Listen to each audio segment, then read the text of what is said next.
think I can restart a language learning journey after giving up this language for 6 whole years? 안녕 여러분! Today we are going to talk about my language learning journey. We have a co-host. His name is Pixel. Say hello. I have not studied Korean for 6 years. Not only that, but I have ADHD, so my brain is a little bit spicy and I'm over 30. How many people have you heard that when you reach a certain age, you cannot learn a new language? I don't know if it's possible or not, but I'm gonna try. And I'm starting with Korean. I first came across with the Korean language with K-pop, as I'm sure many people that have this interaction with Korean have. Knowing about K-pop and enjoying K-pop was never really what made me want to learn Korean. But because of K-pop, I started getting YouTube videos from people from outside of Korea that went to live in Korea, and these videos were popping so much that it piqued my interest in the culture, and that made me want to learn the language. Back in 2017-ish,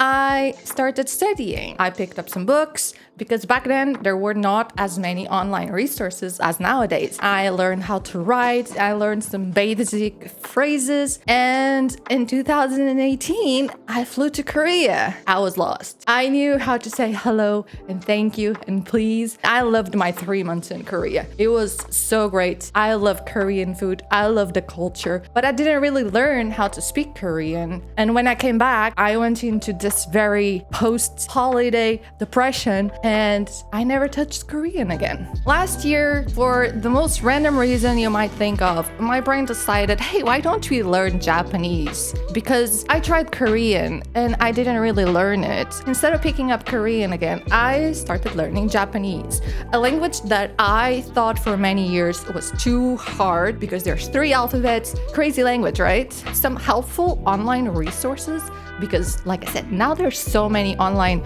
free resources that you can use for language learning. I found a way of making Japanese studying easy, and I learned a lot of the basics. I learned hiragana and katakana in 2 days. And then I started learning kanji, and I had like an online resource that made learning kanji feel like a game, and I was really enjoying it. I studied it for 6 months, and then something happened. After studying for 6 months, I got busy with other stuff. Then I had a trip, and it was really hard to go back into studying regularly. And then for some other random reasons, somewhere in August, I decided this is it. This is the time I'm going back to study. And I did. And I wanted to study both Korean and Japanese because, my brain thought I could do it. I couldn't. I didn't. I'm not. But what I did was I took a mock JLPT N4 and I took a mock TOPIK I, and I did them both because I wanted to know how much I know. I wanted to have something that I could measure in terms of my knowledge. And for both of them, I did about 40%. Which is not bad. It's not that bad, is it? I mean, I knew some of it.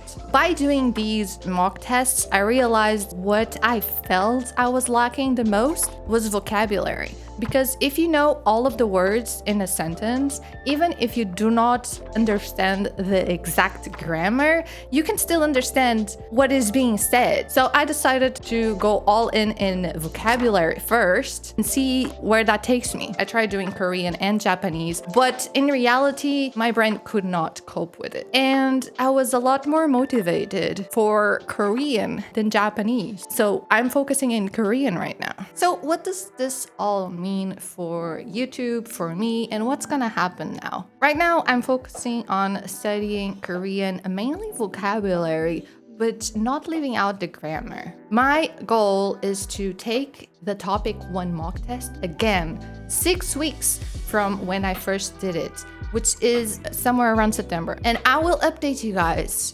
on how I did compared to that other time. I want to have YouTube as a place that I will let you guys know how I'm progressing. Once I feel like I have this amount of knowledge in Korean, like I can talk to you guys in Korean, not like fluently, but that I can express myself in some way using Korean language.